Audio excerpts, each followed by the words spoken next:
That honestly might be one of the most relatable videos we ever played here before. But we've been in this series called Address the Mess. Today we're going to talk about avoiding the mess. But what we've been saying over and over during the series is that every single one of us either are in, we have been in, or we are one decision away from being in our next mess. So today, again, we'll talk about how we can avoid different messes in our life. So in preparation for today and for the series, I've been embarking on a scientific study on messes. I've been trying to figure out how messes start specifically in my home. I've been using my home as a case study, and the purpose was if I can figure out how the mess starts, maybe I can avoid making the mess in the future. So I've been studying, and what I've been trying to find is, is there a single trigger point for the mess in my house? Is there one thing that when it happens, the mess just begins? And I was able to find the trigger point, and for us, it was our sink. Now, when we first got married, we lived in a couple of apartments, and neither of those apartments had a dishwasher, and we just always thought, hey, once we have a dishwasher, it will be so easy to keep our sink clean. And I'm here to tell you that is simply not true. And I honestly think there's a life lesson in there. So often we think once we obtain a certain thing, then we'll get our life kind of cleaned up. Once we get our dream job, then we'll have a strong work ethic, or once we get married, then we'll stop lusting, or once we maybe make X amount of dollars, then we'll start giving or giving to charity or something like that. We think that once something happens, then we'll start doing it. And isn't it true that delayed action tends to lead to no action?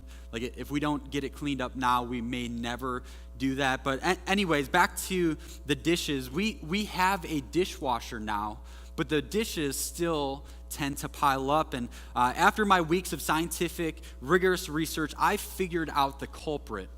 Now, the person who was behind it was actually me, which I was kind of surprised at. I thought it was all Danielle's fault, but it was my fault, and the culprit was a single spoon.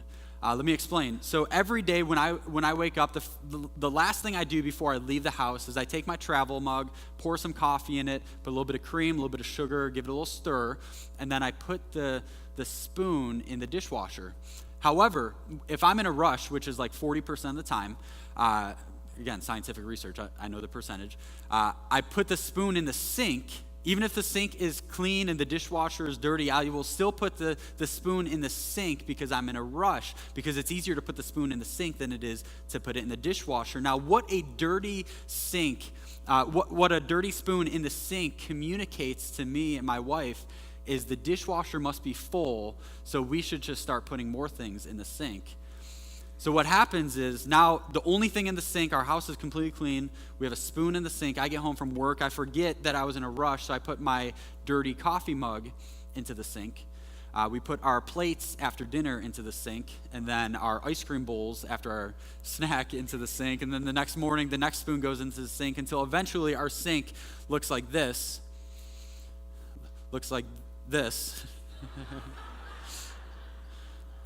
Now, that is not an actual picture of our house. I just have to say, if our house ever looked like that, it would just go up for sale, or we would burn it down. Some messes are just so bad that you just have to get rid of the house. But so what's interesting is once the sink is full of dirty dishes, we stop caring about what the counters look like. all of a sudden, like, the mail starts to end up on the counter, and then some more stuff ends up on the counter. Once our counters are full, then our table is full. Once our table is full of stuff, then our living room starts to get full of stuff, and then our bedrooms, then the laundry's piled up, and it all started with a single spoon. And now knowing the trigger point for a mess, you would think that it would be really easy to avoid the mess, because now I know what started the mess. And it's easier to avoid a mess than it is to clean the mess, but it is also easier to make a mess than it is to avoid the mess. It's easier to put the spoon in the sink than it is to put it in the dishwasher. And our lives aren't too much different, are they? I mean, if you think about credit card debt, for example, none of us, at least I don't think, none of us ever got into credit card debt because we bought a brand new car with our credit card. Like, that just doesn't happen that often. It was usually a tank of gas, and then some Hortons, and then groceries, and then one thing after another thing, until all of a sudden we have the average credit card debt in America of $8,000, which doesn't seem like that much, but if you factor out everyone who either doesn't use credit cards or they pay them off every month, the average credit card debt is really $21,000 for people who hold a balance, which is exactly the same price of the average compact car. None of us got into credit card debt because we swiped for a car, but it was one thing after another thing after another thing. If we could have just identified the spoon and avoided it, we could have stopped the debt. Or how about relationally? Nobody ever had an affair because of one bad decision. It was hundreds, if not thousands, of small decisions, a look here, inappropriate conversation here, until all of a sudden our life and our relationships are a mess. Or how about physically? Several years ago, I shared this with you before, but I gained about 20 pounds in a year. Let me tell you, one pizza did not do that. It was a combination of a lot of pizzas and a lot of Mighty Tacos and a lot of gym steakout and a lot of these little small decisions that all started with one bad decision. If I would have avoided that, maybe I could have avoided the mess that I found myself in. And by the way, there are some messes that are completely outside of our control. I understand that there are messes that were caused to us by someone else. Maybe someone lied or betrayed us or hurt someone, and now our life is just in disarray and we don't know what to do. Maybe it was a medical thing that was completely outside of our control, and now we have medical debt and our health, and we're just in this mess. But isn't it true that there are some messes that we do have control over? And I know this because some people just find themselves in more messes than others, don't they? I mean, we all know someone or have someone in our life that just, it's one thing after another thing after another thing. They're always in some sort of crisis or mess. So I want to focus on those messes in our lives today, the ones that we do have some control over, because I believe that with God's help, we can avoid some messes in our lives. We can avoid some relational messes. We can avoid some financial messes. We can avoid things happening in our lives with God's help.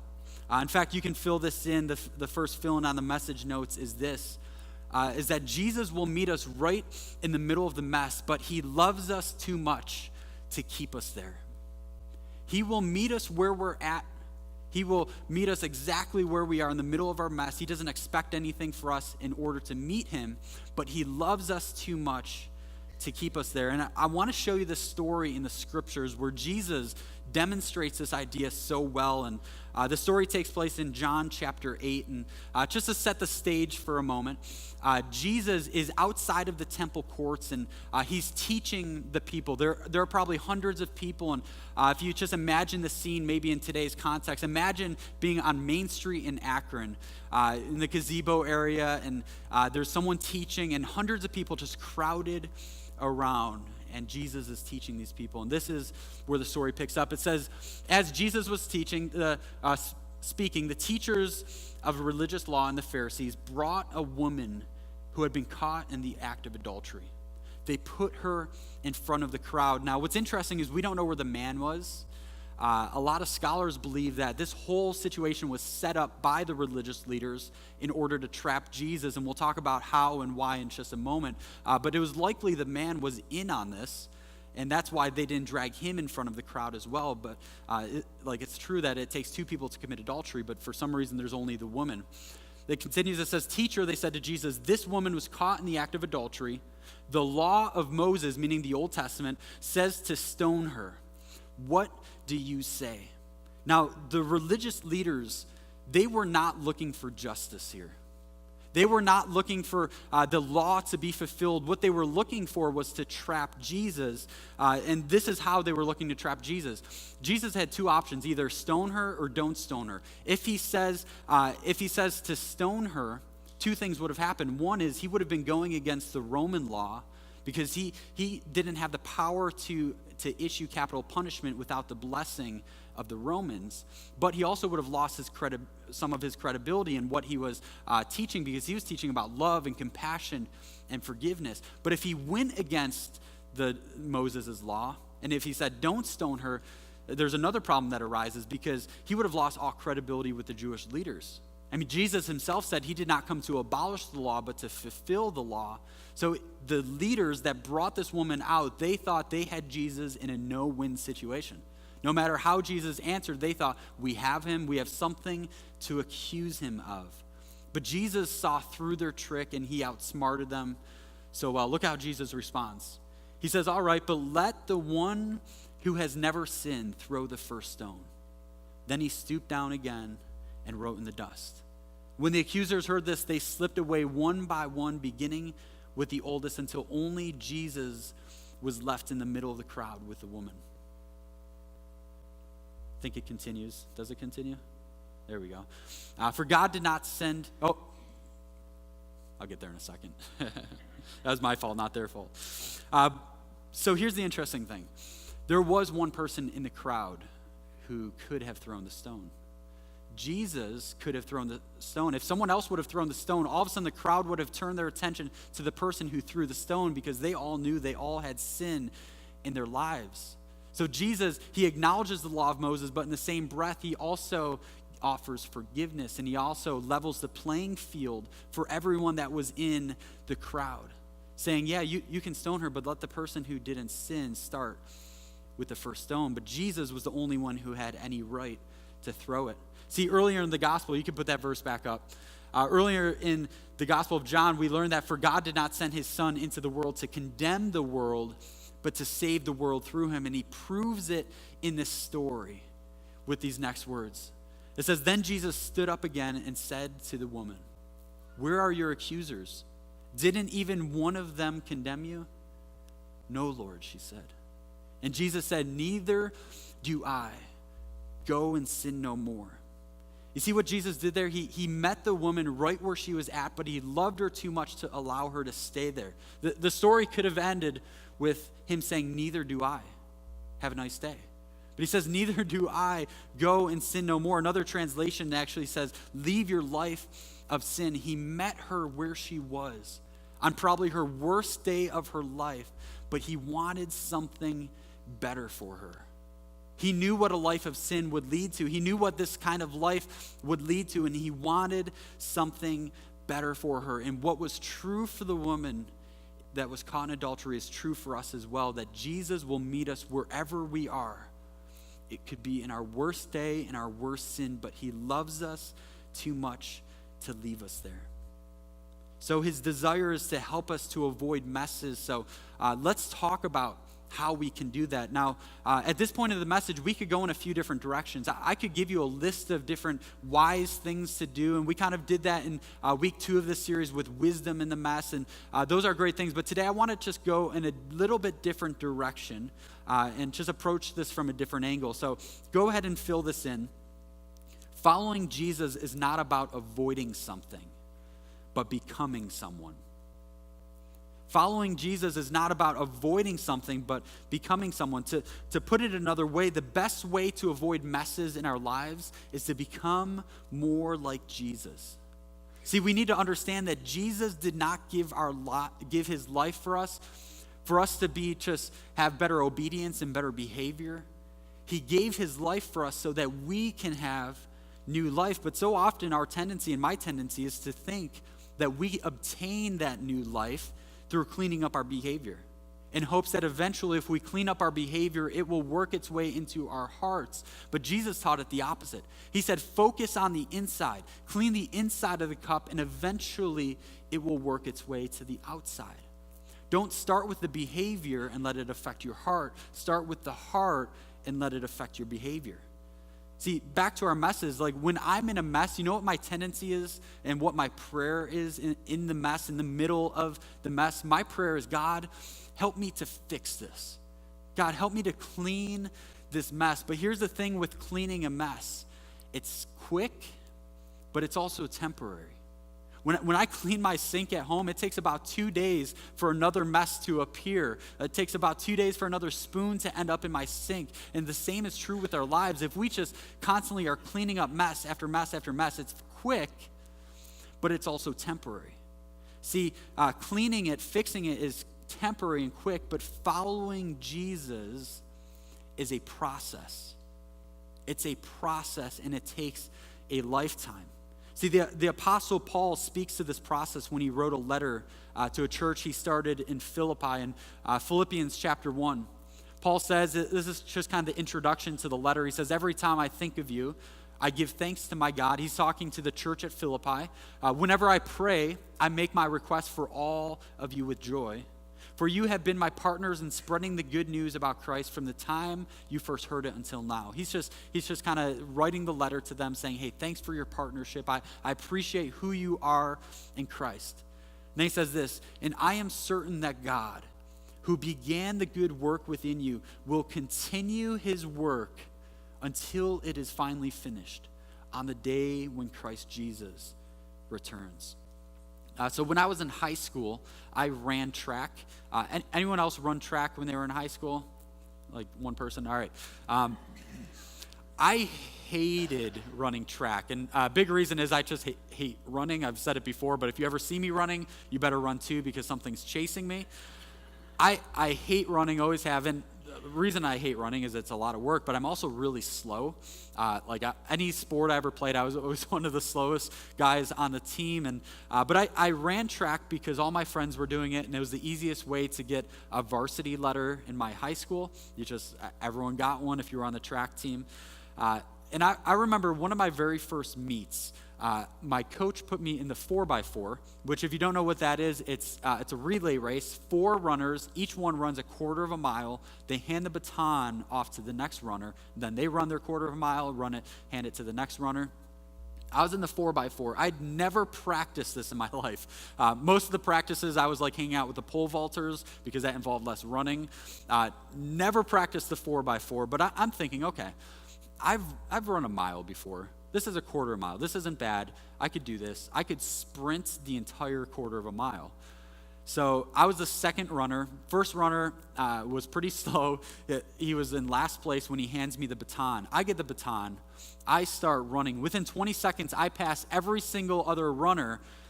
And then 10 seconds later, they all pass me again. Because I tried to sprint this thing, and I did not realize that I had to pace myself. I didn't realize that I didn't have the capacity to sprint an entire quarter of a mile. So they passed me, and they passed me big time. I'm like barely making it. I finally hand the baton to the next person, and I literally collapse and pass out on the track. They had to help me and carry me off of the track. The problem was, and the point is that I ran the race completely wrong. What I should have done is, first of all, practice, but I also should have paced myself for the race. And if we're not careful, religion can teach us how to run the race wrong as well. See, if we view our spiritual life like a race, there is a starting line and there's a finish line. The starting line is not when we're baptized. The starting line is not our first communion. It's not when we're born. The starting line is when we say yes to Jesus and we put our faith in Jesus. The finish line is when either we die and we spend eternity with God or Jesus returns. But everything in between the starting line and the finish line is life. It's our spiritual life. And the purpose of that race is not to avoid potholes. The purpose of the race is not to avoid puddles and messes and slip-ups in our life. The purpose of the spiritual life is to become more and more like Jesus. And what's interesting is the more and more we become like Jesus, the more potholes and messes we avoid. It's not about avoiding something, it's about becoming someone. But when we become someone who we're called to be, we begin to avoid some things as well. Fix it is now, and it's temporary. To follow Jesus is a process. So I want to encourage you today. If you're in the middle of a mess right now, if you're finding yourself in mess after mess after mess, it's a process.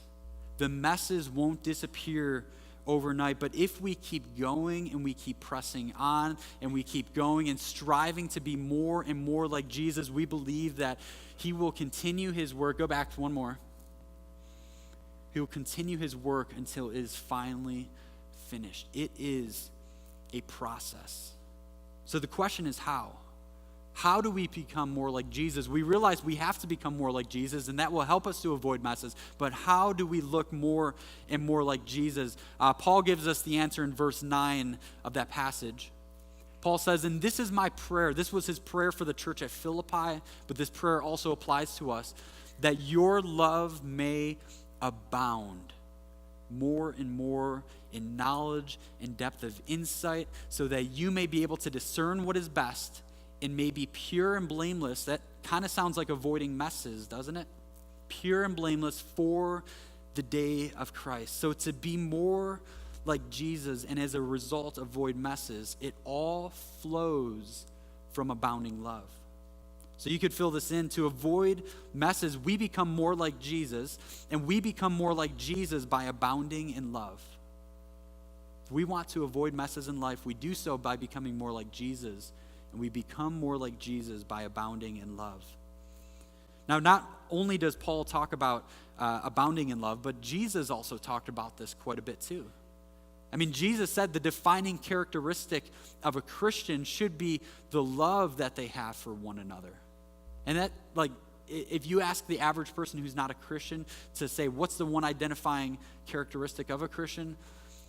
My guess is love is going to be pretty low on the list. Why is that? One of the teachers of the law, maybe one of the ones who dragged the woman caught in adultery out into the middle of the square when Jesus was teaching, asked Jesus this question. By the way, the teachers of the law knew the Old Testament like the back of their hand.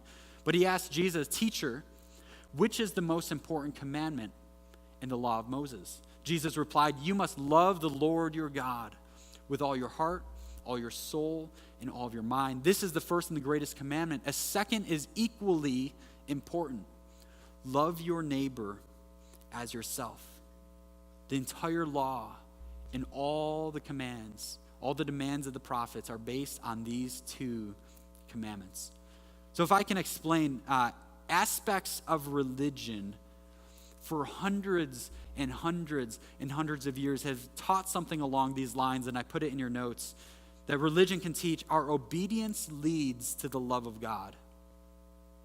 Our obedience leads to the love of God. Now, this is how I know this isn't true. The Pharisees and the religious laws, the religious leaders, they lived and breathed this principle. The very people who dragged this woman out, who was caught in adultery, lived and breathed this. You see, the Old Testament leaders, they had identified 613 Old Testament laws. 613 Old Testament laws that they lived. They knew them like the back of their hand. There were 365 of them known as negative laws, meaning thou shalt not do this. The other 248 were positive ones. You shall do this. You should do things like this. 613 total. And not only did they have those laws, but they also had what was called fence laws. Fence law was a law that they built around a current law. So, for example, this wasn't one, but if there was a law, do not lift 100 pounds, they would make a fence law that said don't lift 50 pounds to keep them from breaking that law. See, the Pharisees, the religious leaders, believed that the more they were obedient, the more the love of God would grow in their lives. They started with the outside, their behavior, and worked their way to the inside. But Jesus taught it the other way around. If religion taught that our obedience leads to the love of God, relationship teaches the love of God leads to obedience. They taught that you obey because you love. You don't love because you obey. See, everything the prophets, the apostles, the authors of the Old Testament, the New Testament, and Jesus taught, they all hang on this concept of abounding love. I think that's why Jesus said these are the two most important commandments, because if you think about it, if we love God perfectly and we love others perfectly, we would never sin. We would never want to break the heart of God, and we would never want to hurt people. Sin would be covered. Our behavior would be taken care of. So if we start with the inside, start with love and work our way to the outside, that is where abounding love comes from. My wife and I, we've been married, it'll be 8 years, June 19th, and we'll be celebrating our 8-year anniversary in Haiti this year, and we're just so excited. But can you imagine if for the last 8 years, if the way that I showed my wife love was through a list of do's and don'ts? If I did things like, don't lie, don't cheat, don't yell, never forget deodorant, stuff like that, like important things, but if that's how I showed her love, and then a list of do's, like hug her 5 times per day, spend 1 hour of quality time with her, remember to take her on a date once a week, never forget our anniversary, stuff like that. If that was the only way I showed her love, our relationship would be pretty stale. See, those are all really good things, but I don't love her because I do those things. I do those things because I love her. It starts with the heart, and it works its way out to our actions. This is what Jesus taught, to start with the inside. Clean the inside of the cup, and then the outside of the cup will be clean also. So the question I want to leave you with this morning is, how can you love God more? What can you do in your life? What can you do in your daily life to love God more? To be motivated to do things and to obey out of love rather than obligation. And the second question, which is equally important, how can I love my neighbor better? The Bible teaches that our neighbor is everyone we come in contact with, our friends, our physical neighbors, our enemies as well. How can I love other people better? How can I treat people better on social media? How can I show people grace? How can I do everything in my life motivated out of love? See, we avoid messes by becoming more like Jesus, and we become more like Jesus when we're abounding in love, when our motivating factor for every single thing we do is love rather than actions. How can we love better? I mean, imagine for a moment, what would your family look like if every member of your family did everything they did motivated out of love rather selfishness? I mean, we love our families. All of us love our families, but sometimes we act out of selfishness rather than love. What difference would it make in our families if everything started with love? What would our church look like if everything we did was motivated out of love, not an obligation to serve here or to serve God, but it was out of love of God and love for the people in our community? What difference could this church make in the towns of Akron and Medina, New York? What difference could we make in America if every Christian in America acted like they loved the rest of the world, whether they had the same political views, whether they had the same views on anything? What would our country look like if everything was motivated out of love? Can I give you a glimpse of what I think would happen? I think there would be no more orphans in the world. I think every kid in a third world country would have a sponsor. They would have clean water. They would have access to food and education.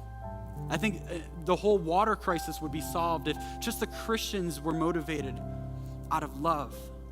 I think poverty would be a thing of the past in America. I think the elderly would be taken care of.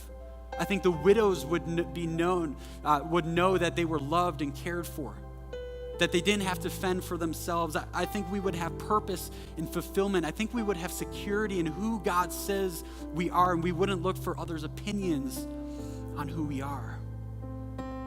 If we were focused on love, if we let that be the motivating factor, working from the inside out. And I think the messes in our lives would be reduced to probably things that we just don't have control over. I don't know about you, but that sounds really great to me, doesn't it? We avoid messes by becoming more like Jesus, and we become more like Jesus by abounding in love. So how can we abound in love better? Pray with me, would you? Oh, Jesus. You made it so simple. God, I ask that you would forgive us and forgive me for trying to complicate something that you've made simple. God, we like rules and laws. Those are easy. It's black or white. Do what you tell us to do. But God, love is real. God, love will motivate us to do things that a law could never motivate us to do. So God, help us to be abounding in love, to be motivated by love. God, we want to love you not because you created us, but because you are our God. God, we want to show you our love through our obedience. We don't want to obey you in order to receive your love. God, we want to love our family out of pure love, not to get them to do things, not for selfish reasons. So God, I just pray that this would hit our hearts today. God, show us what our next step is, whatever that is. Show us what we need to do to be the people that you called us to be, the people that are known for their love. You're a good God, and we give you praise. In your name we pray. Amen.